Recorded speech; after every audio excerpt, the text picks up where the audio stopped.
أعوذ بالله من الشيطان الرجيم. بسم الله الرحمن الرحيم. En el nombre de Dios, el compasivo, el misericordioso. وصلى الله على محمد وآله الطاهرين. Que la paz y la bendición de Dios sea con Muhammad y su familia bendita. Con otra clase sobre la historia sin censura del Islam, estamos con ustedes, los queridos hermanos.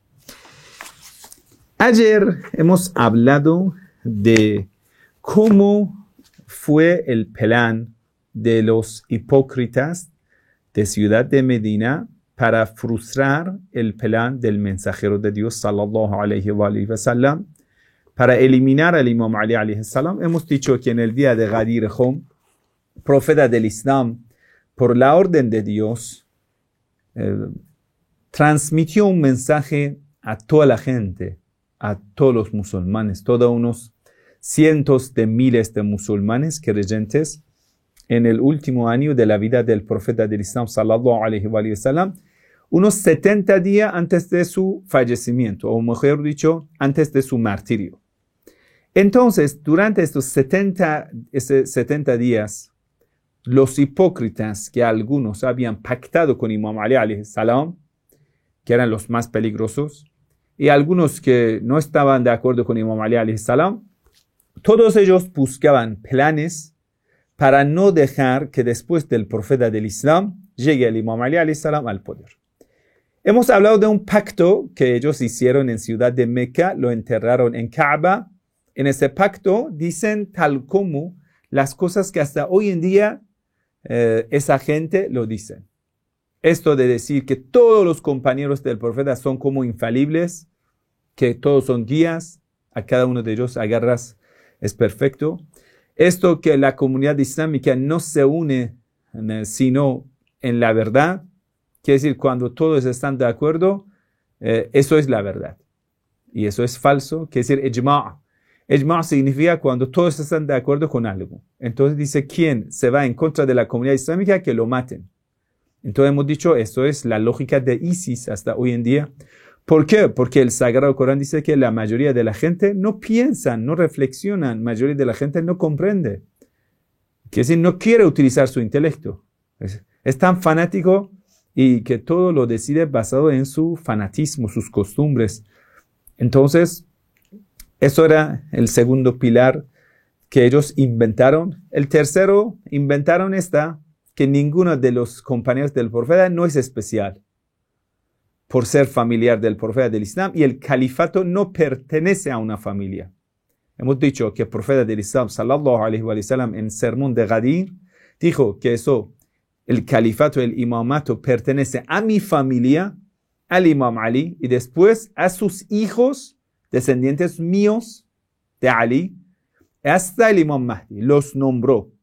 Pero ellos, quiere decir, contradijeron a todo lo que dijo el profeta del Islam en el sermón de Ghadir Khum.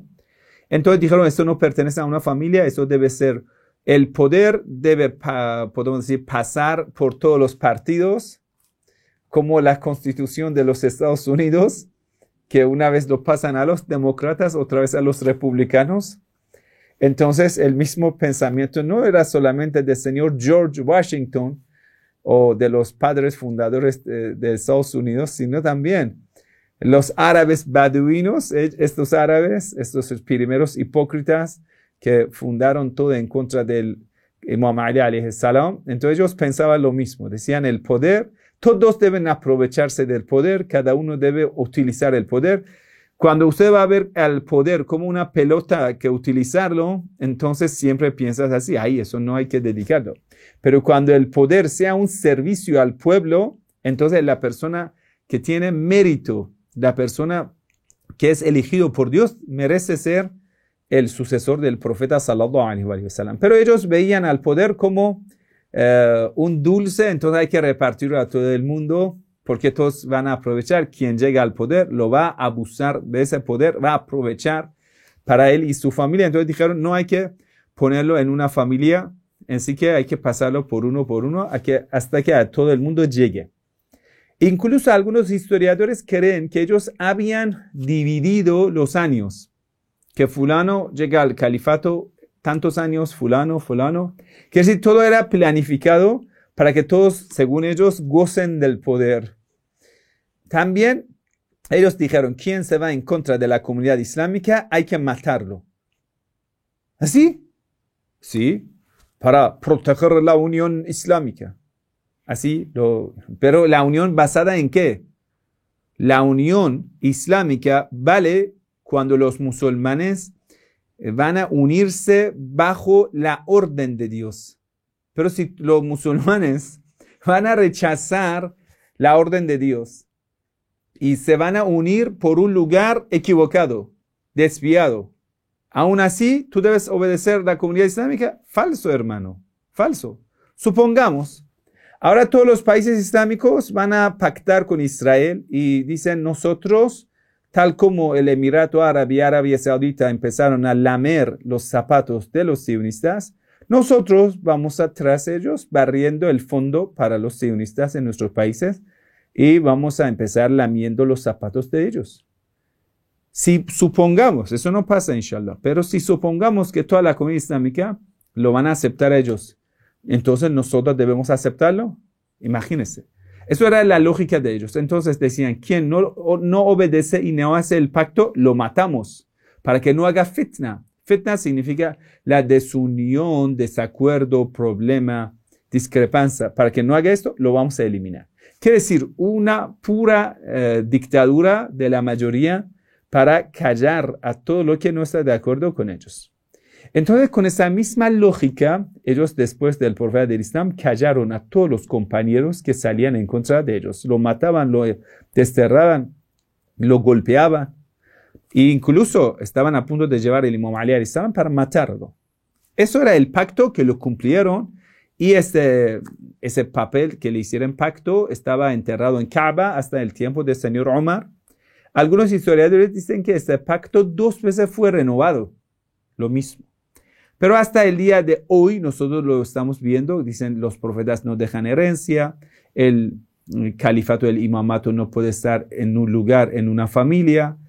Todo es como ha marcado la historia hasta hoy en día. Y lamentablemente se está utilizando para quitar a Ahlul Bayt del poder. Entonces el profeta del Islam, ¿qué hizo? Porque el profeta del Islam, sallallahu alayhi wa sallam, era un hombre inteligente, sabio. Si tú estarías en el lugar del profeta del Islam, ¿qué harías para que Imam Ali llegue al poder?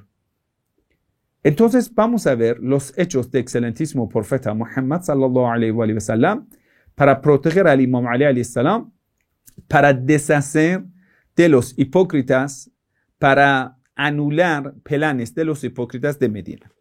Lo primero que el profeta del Islam sallallahu alayhi wa sallam hizo era que justo en ese momento se recibió las noticias que el ejército romano está a punto de llegar a las fronteras al norte de Península Arábiga, con esta intención de conquistar a los terrenos de los musulmanes y acabar con el Islam que está expandiéndose. Entonces los musulmanes deberían enfrentar a ese ejército romano tal como en las batallas anteriores, como Mute, como Tabuk. Mute dirigido por hermano del Imam Ali alayhi salam, Ja'far ibn Abi Talib, Ja'far al-Tayyar, que fue un hombre muy valiente, hermano del Imam Ali alayhi salam, que fue martirizado, le cortaron ambas manos a Ja'far ibn Abi Talib, Ja'far al-Tayyar. Y fue un hombre muy valiente, un hermano protector del Imam Ali alayhi salam, pero el Imam Ali alayhi salam lo perdió en esa gran batalla, en Mute, con los romanos. Después fue una batalla Tabuk que no pasó tanto, podemos decir, tanto enfrentamiento. El ejército junto con el profeta de Islam fueron. Y en la vuelta, los hipócritas habían planificado atentar en contra de la vida del excelentísimo profeta Muhammad sallallahu alayhi wa sallam. Ya era el momento de enviar de nuevo el ejército para enfrentar en contra de los romanos.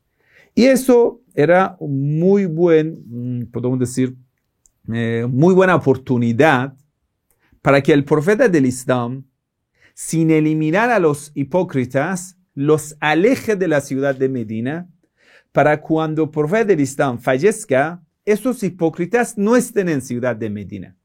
que la gente común corriente pueda pactar con Imam Ali alayhi salam y Imam Ali alayhi salam llega al poder y la transición del poder esté como muy pacífico y no pase nada. Entonces, profeta del Islam ya ordenó que los musulmanes se preparen para salir hacia esa batalla para defender a los terrenos islámicos en contra de los romanos. ¿Qué pasa? Los hipócritas, uno de los argumentos que tenían para quitar al Imam Ali alayhi salam era esto. Ali es joven. Ali es hombre de la batalla, es hombre de la guerra. Joven de la guerra. Entonces, el profeta del Islam, sallallahu alayhi wa sallam, para facilitar ese concepto, que se puede poner a alguien como líder, con dos caracteres, que sea joven, que sea hombre de la batalla. Entonces, para cerrar la boca de los hipócritas, ¿qué hizo? Eligió un joven de 18, 19 años, muy joven. Lo eligió y le puso encargado de ese ejército. Eso se llamaba Osame. Osame tenía 18 años y su padre anteriormente fue martirizado. Así que era un hombre de la batalla, un muchacho, un joven, 18 años. Todo ese ejército, decenas de miles de musulmanes, encabezado por un jovencito de 18 años. ¿Qué quiere decir? Que el profeta del Islam, con este gesto, con esa elección, elegir a un joven de 18 años, está callando a los enemigos del Imam Ali alayhi salam, que mañana quieren venir a decir que Ali tiene 30 y pico años y ya no sirve para el liderazgo. Entonces todo el mundo podría responder, pero cállate, que el profeta del Islam eligió a un joven de 18 años para una batalla tan importante. Si un joven de 18 años es capaz para dirigir una batalla, entonces Imam Ali alayhi salam, con cerca de 40 años, por supuesto, debería ser capaz para dirigir esta misión. Cerca de 35 años, algo así. Porque Imam Ali alayhi salam tenía 13 años antes del Islam, 23 años con el Islam, entonces va a ser 36 años. Imam Ali tenía 36 años, 37 años cuando falleció el profeta del Islam. Entonces, un joven de 18 años puede ser el jefe del ejército del profeta sallallahu alaihi wa sallam. Entonces, un hombre con doble edad de eso, con 36 años, puede ser el líder de la comunidad islámica. Y ese pretexto para rechazar al Imam Ali alayhi salam, rehusar de obedecer al Imam Ali alayhi salam, ya se quedaría anulado. Entonces el profeta del Islam insistió que ese joven debe ser el comandante de la batalla.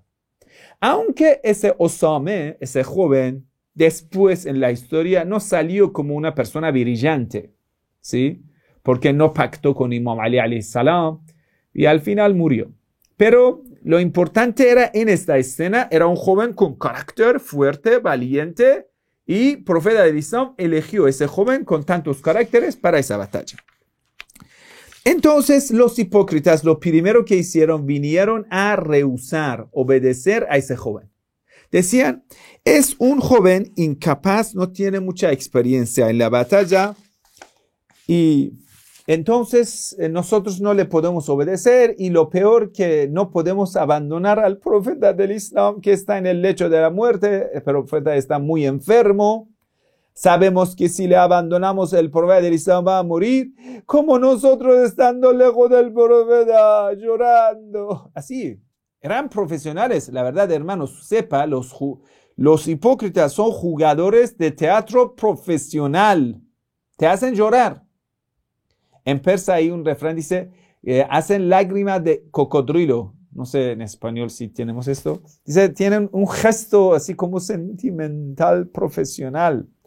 Entonces ellos decían, no podemos abandonar y no al profeta y él muriendo. No, nosotros sí quedamos. Todo el mundo vayan. Y quiere decir, los que encabezaban a los hipócritas, ellos dijeron, nosotros nos quedamos. Se quedaron. rehusaron la orden del profeta del Islam y se quedaron en Medina. La gente común corriente, los creyentes, fueron afuera. Entonces, estos, entre ellos, por supuesto, señor Abu Bakr, señor Umar ibn Khattab, señor Usman, Abu Sufyan, Muawiyah, entre otros.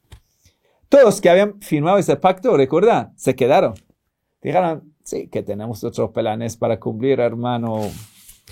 Entonces, ellos dicen, primero que hay muchos hombres con más experiencia, pero el profeta del Islam no sabemos por qué eligió a ese joven y por ello mejor nosotros nos quedamos en la ciudad de Medina. No se sabe esa guerra dónde se va con un joven incapaz y sin la experiencia. ¿Quiénes se quedaron? Entonces Omar ibn Khattab, Abu Bakr, Abu Ubaida Jarrah, Sa'd ibn Abi Waqqas, todos ellos que deberían incorporarse al ejército, se quedaron. Entonces, ya es muy interesante, esta misma gente que ahora rehusan obedecer a Osama, después de fallecer, que el profeta Islam fallece, vuelven a la ciudad de Medina, hacen que la gente pacte con Abu Bakr. Todo eso, cuando va, podemos decir, llegar, se establece el pacto con Abu Bakr, el mismísimo Abu Bakr ordena a todo el mundo que vayan con Osama. Interesante, ¿no? Entonces, los mismos que presentaban pretextos para no participar bajo liderazgo de un joven, los mismos fueron y participaron. Bueno, lo más interesante es que los queridos hermanos sabios sunna lo aceptan. Por ejemplo, Qazi Abdul Jabbar Mu'tazili, uno de los grandes sabios sunnitas, en el libro Sharh ibn Abil Hadid, tomo 6, página 52, en el libro Melal o Nahal del gran sabio Shahrastani, tomo 1, página 23, en el libro Tarikh al-Umam wal Muluk, tomo 2, página 462, él dice que, bueno, el señor Abu Bakr, incluso cuando llegó al poder, quiso participar en la batalla junto con Osama para no rehusar la orden del profeta del Islam. Pero, ya que era el califa, pidió permiso a Osama para no participar en la batalla. También pidió permiso para Umar ibn Khattab como su asistente, que él se quede también junto con Abu Bakr y no vaya con Osama. Quiere decir, incluso los hermanos sunitas reconocen esa parte de lo más importante, que esa orden del profeta del Islam era una orden a todos estos compañeros importantes. Entonces, hasta ese punto, tenemos una orden del profeta del Islam que ordena a todos esos compañeros que vayan con Osama. Muy bien. Entonces, después del fallecimiento del profeta del Islam, sí, ese ejército se va a la batalla y todo eso. Pero antes que el profeta fallezca, el profeta del Islam cada vez que despierta y se pone de pie, pregunta, ¿acaso Osama ha ido o no? ¿Sí? Entonces, quiere decir, la salida de ese ejército para el profeta del Islam es de mucha importancia, es como una táctica que el profeta del Islam toma para alejar a ellos del poder. Entonces, se dice que el señor Osama, cuando vio que ellos en el tiempo del profeta del Islam están rehusando a incorporarse al ejército del profeta sallallahu alaihi wa sallam, viene a hacer un diálogo con el profeta del Islam sallallahu alaihi wa sallam. Y viene a preguntar al profeta del Islam, dice, ¿acaso, profeta del Islam, me permites que yo me quede en la ciudad a ver si Dios te saluda, te da la salud y que Dios te cure? Vamos a esperar un par de días a ver qué pasa y después vamos a salir. El profeta del Islam dice a Osama, dice, no, vete ahora mismo te vete. Aquí les voy a recitar el diálogo que tiene Osama con el profeta sallallahu alaihi wa sallam. Osama dice, mira, profeta, los grandes de los compañeros han rehusado obedecerme. Señor Abu Bakr, Umar ibn Khattab, Abu Ubaida Jarrah, todo el mundo ha salido a esa base, el lugar que pusieron sus carpas, se llamaba Jurf, fuera de ciudad de Medina, en un par de kilómetros fuera de ciudad de Medina. Todos se reunieron para arrancarse.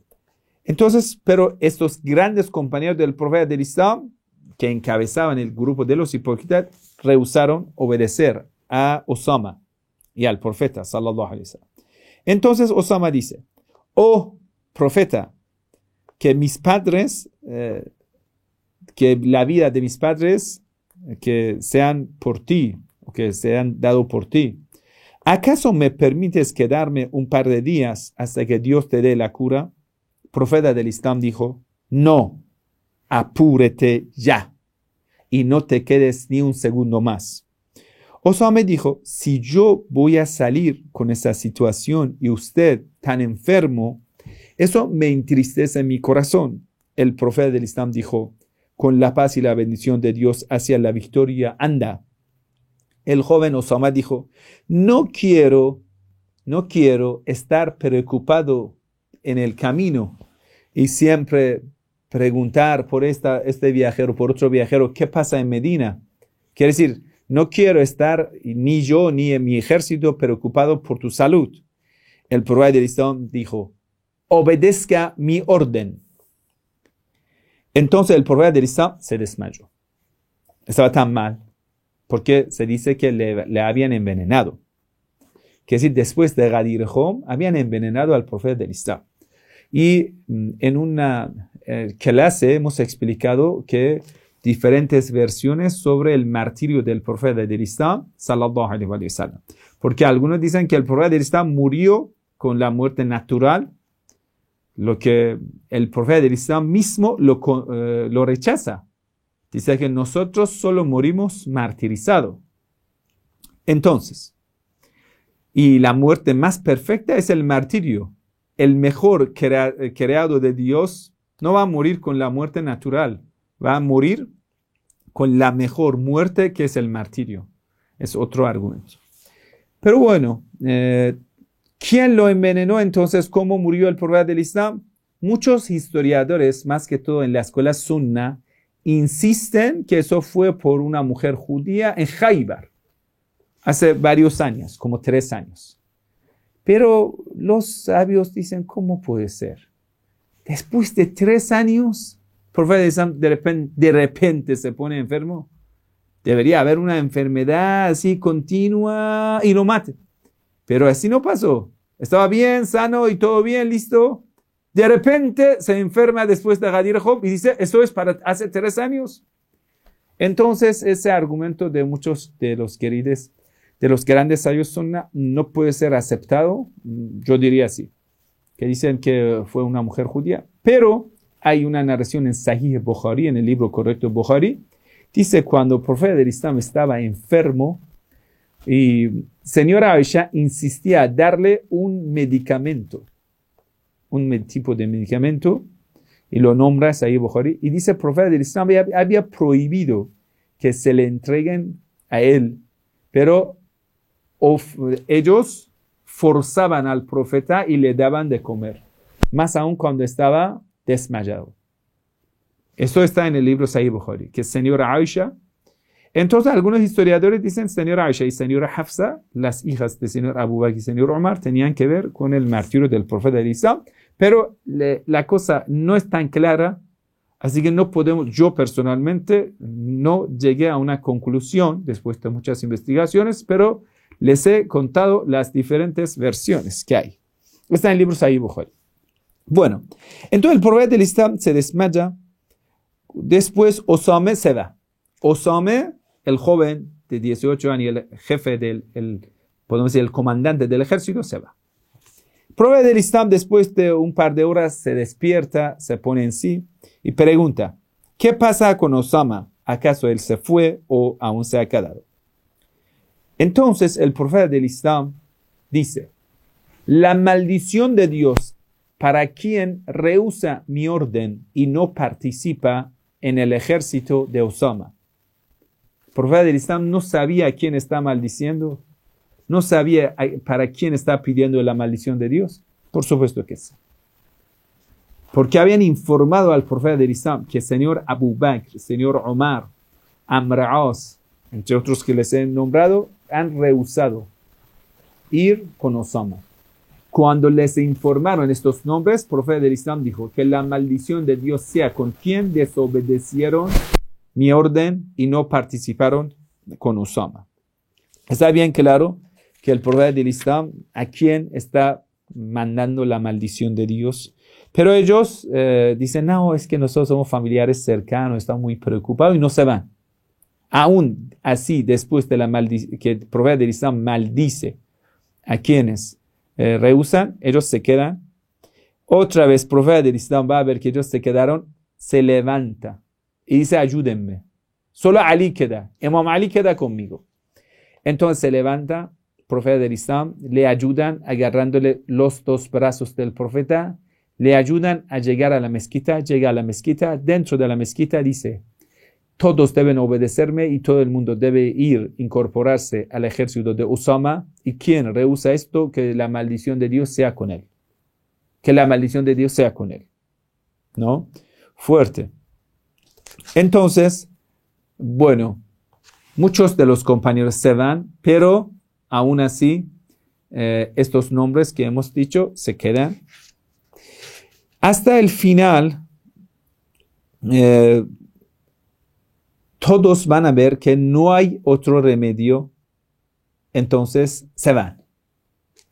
Al final, Abu Bakr, Omar, mayoría de los emigrantes, también de los Ansar, Usayd ibn Hudayr, Bashir ibn Sa'd y otros tienen que ir, porque el profeta del Islam les obliga. ¿Cuántas veces debe maldecirlo para que se vayan? Debe mandar la maldición de Dios para ellos. ¿Sí? Que Dios maldiga a quien rehúsa. Pero ellos se quedan fuera, esperando. ¿Qué? Que muera el profeta del Islam. Quiere decir, están en lugar de campamento, quiere decir, donde van a prepararse para ir a la batalla, en un par de kilómetros fuera de Ciudad de Medina, pero no arrancan. No arrancan. El profeta del Islam le ha dicho que arranquen, pero no arrancan. Todos se quedan ahí fuera. ¿Qué? Esperando que muera el profeta del Islam. En cuando fallece el profeta del Islam, va a venir un enviado de Ciudad de Medina a ellos. Vengan, que falleció el profeta del Islam, y todos ellos vienen a Ciudad de Medina. En un comienzo, señor Omar llega antes. Después, más adelante, lo vamos a ver también. Pero Abu Bakr aún no ha llegado. Cuando Omar llega a la Ciudad de Medina, va a ver que la gente está llorando. Imam Ali está haciendo el funeral, pero falta para que Abu Bakr llegue. Porque Abu Bakr está fuera de Ciudad de Medina, aún no ha llegado. Entonces, para ahorrar el tiempo, podemos decir, para que la gente no vayan a pactar con Imam Ali alayhi salam, porque la gente ahora sabe que el profeta del Islam ha muerto, y ahora dicen, bueno, vamos a pactar con Imam Ali alayhi salam, punto. Se acabó. Pero no ha llegado Abu Bakr, porque dentro de ese pacto todo está bien claro. Entonces el señor Omar viene gritando. Los historiadores árabes dicen el señor Omar viene, grita con voz alta, de tal modo que sale su saliva de su boca, así de gritos, de enfado. Y a todo el mundo le manda a callar, dice, cállense, el profeta del Islam no ha fallecido. Está vivo, está vivo, está vivo. Es como Jesús, Él no muere, Él está con nosotros, Él ha ido al cielo, pero está vivo, está con nosotros. Insiste en ello.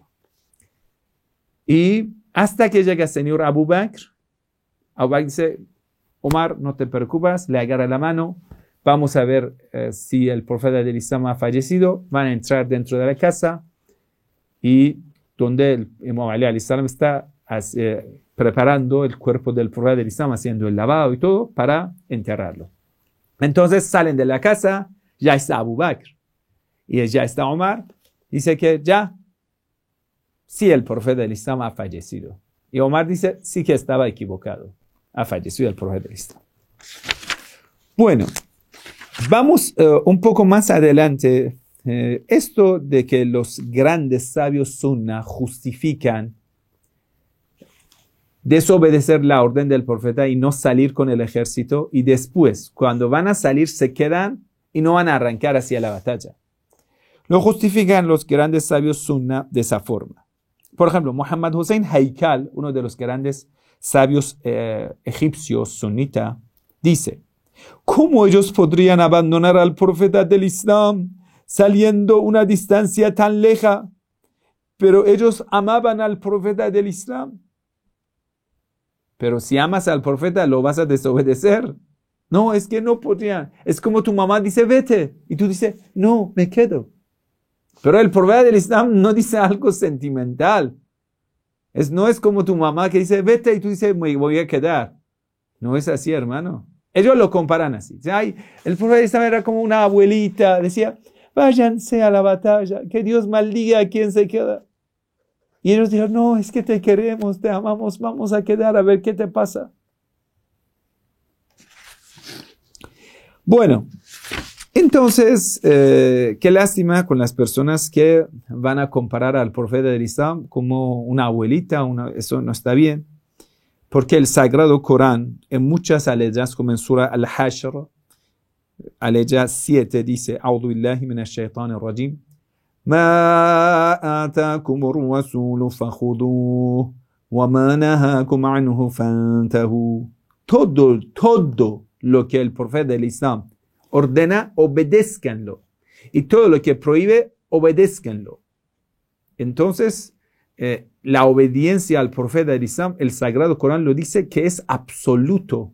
No tiene excepciones.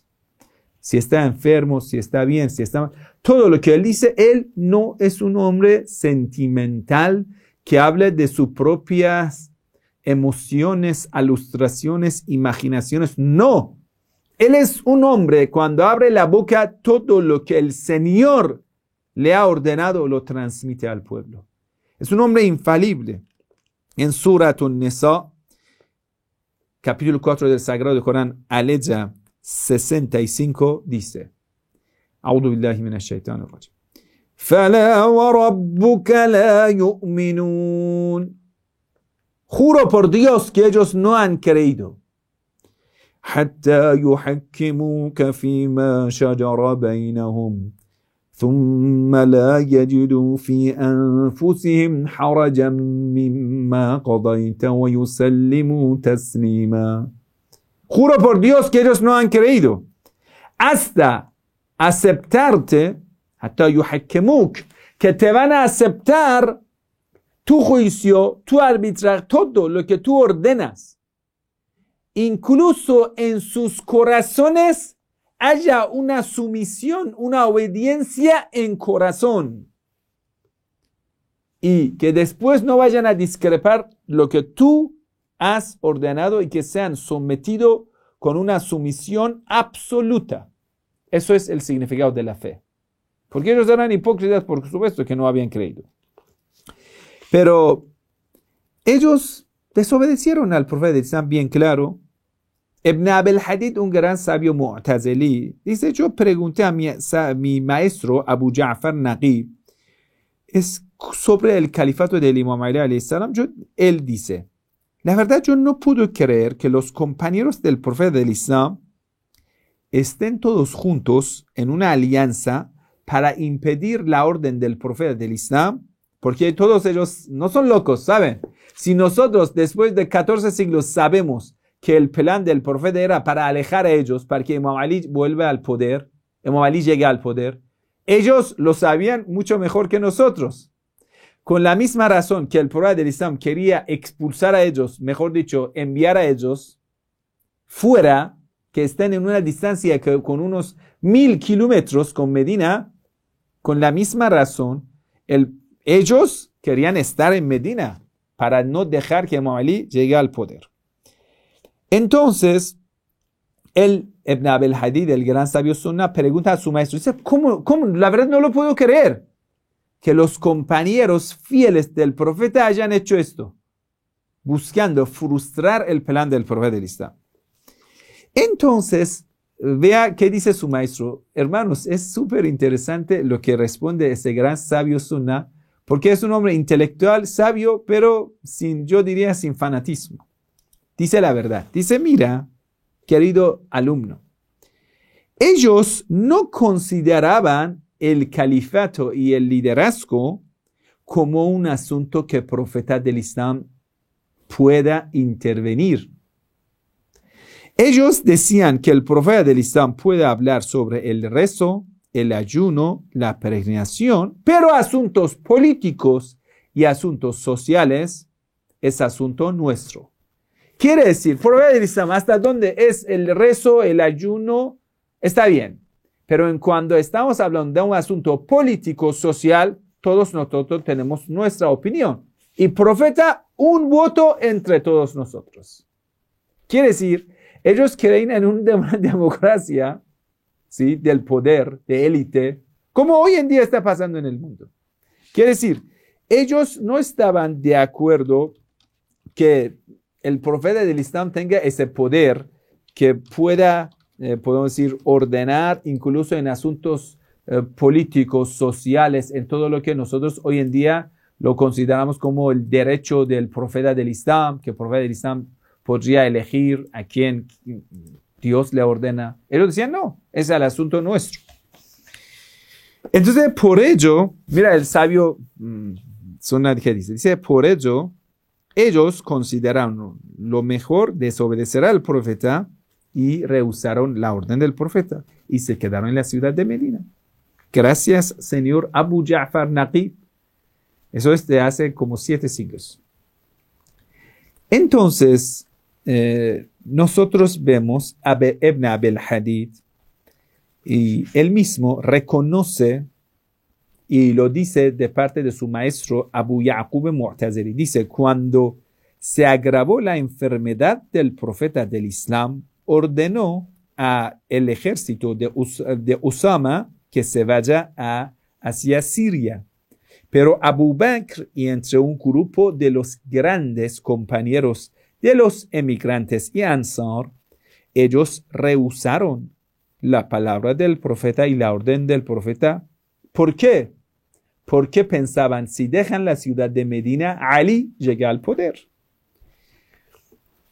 Entonces, en otro lugar, el mismo sabio Sunnah Ibn Abil Hadid dice, en su libro comentario al libro Nahj al-Balagha, tomo 1, página 161, dice, si ellos pensaban que si muera el profeta del Islam y señor Abu Bakr y Omar no estén en ciudad de Medina, entonces Ali llega al poder.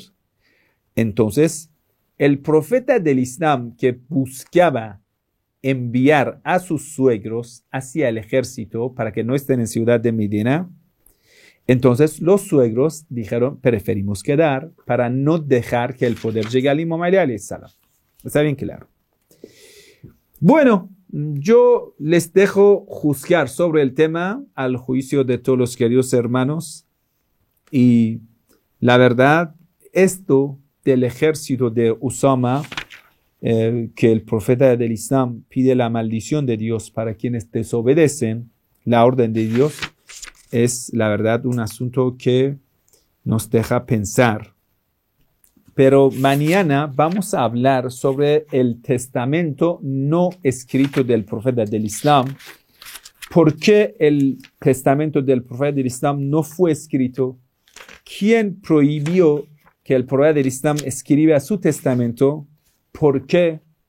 ¿Cómo era y por qué eran estos argumentos de quienes impidieron que el profeta del Islam escriba su testamento?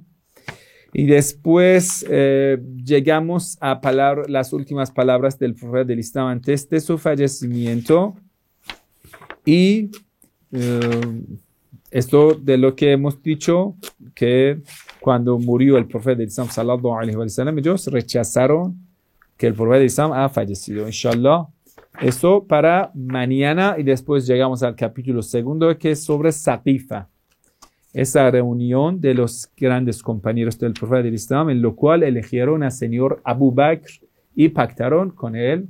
Inshallah, lo dejamos para mañana. Piénsalo. Esperamos sus comentarios. ¿Cómo usted juzgaría si estarías en ese lugar? ¿Qué diría usted si lo que ha hecho el profeta del Islam, sallallahu alaihi wa sallam, pero ellos lo rehusaron, desobedecieron con esta explicación, con ese pretexto que nosotros lo amamos tanto, no podemos obedecerlo, aunque Él nos está ordenando, no le vamos a hacer el caso. Entonces se quedaron en Ciudad de Medina.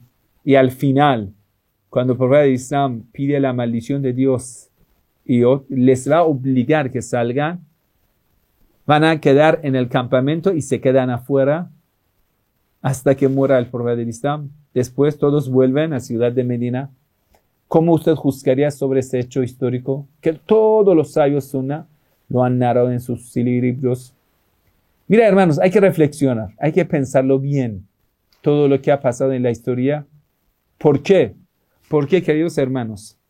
Si después del profeta del Islam, sallallahu alaihi wa sallam, el Islam salió de su camino correcto, se desvió el camino del Islam, con la misma razón, hoy en día nosotros estamos sufriendo con un Islam que tiene, el Islam por sí mismo no tiene defectos, pero la comunidad islámica, ¿por qué tiene tantos defectos? Si tiene el mejor profeta de Dios, el mejor libro sagrado, ¿por qué ahora los musulmanes son tan atrasados? Por las mismas razones. Cada quien, cuando le da gana, va a rehusar las órdenes de Dios. Esto durante la historia pasó. Dios ordena, por ejemplo, no hacer esto, y Dios dice, ay, esto es en beneficio nuestro o beneficio de nuestro partido. Entonces desobedecen a Dios, desobedecen al mensajero de Dios, hasta hoy en día. Por ello que nos llega el Imam Mahdi. Hasta cuando nosotros decidamos, Dios no hace milagro para establecer el gobierno de los justos en la tierra. Téngalo bien claro. Dios no va a cambiar destino de los pueblos. Los mismos, quiere decir la gente, el pueblo, debe levantarse y decidir cambiar su destino, y ahora llega la auxilia de Dios, ahora llega el apoyo de Dios.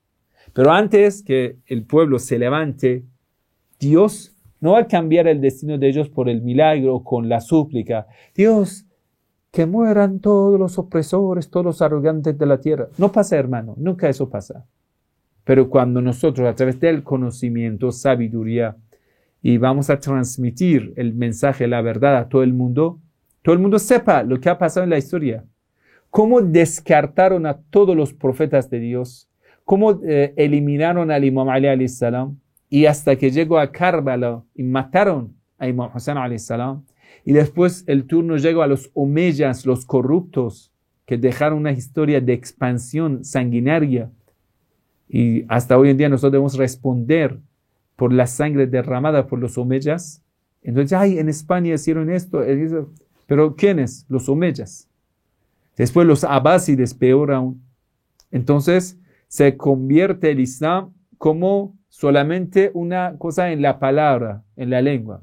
Bueno, en la oscuridad de tiempo de medieval, por supuesto, un poco de la luz del Islam, por supuesto, es muy iluminado. Entonces se habla de la civilización islámica, pero un Islam con miles de defectos que ellos le hicieron, por supuesto, en comparación de lo que es medieval, la cristiandad, oscuridad, es mucho más avanzado. Pero ya que no es el Islam perfecto con el liderazgo de Ahlul Bid'ah alayhimus salam, siempre se deteriora hasta hoy en día, lo que no es resultado de todos esos años que lo estamos cosechando, países islámicos débiles, países atrasados, musulmanes que aceptan a los dictadores, a los opresores y todo esto. Hasta que llega el Imam Khomeini, y Imam Khomeini cuando se levanta, no hace milagros. Imam Khomeini dice la verdad, este pueblo se levanta. No solamente el pueblo iraní, después ahora llega a Irak, Líbano, Siria, y entre mucha gente en el mundo dicen no a los opresores, a la opresión. Eso empieza un movimiento en la historia que hoy en día lo conocemos como la Revolución Islámica, pero la continuidad de esa revolución, de ese movimiento, depende a ti, depende a mí, depende a todos nosotros. Quiere decir, no se puede esperar o exigir que Dios haga milagro.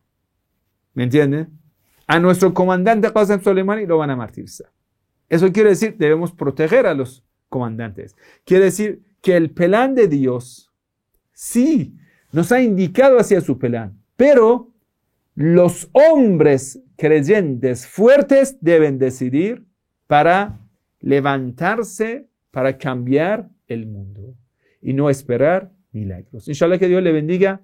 Esperamos poder continuar estas clases para un poco aclarar las dudas de los hermanos. Hasta mañana. Comparte esa charla a sus amigos. Wassalamu alaikum wa rahmatullahi wa barakatuh.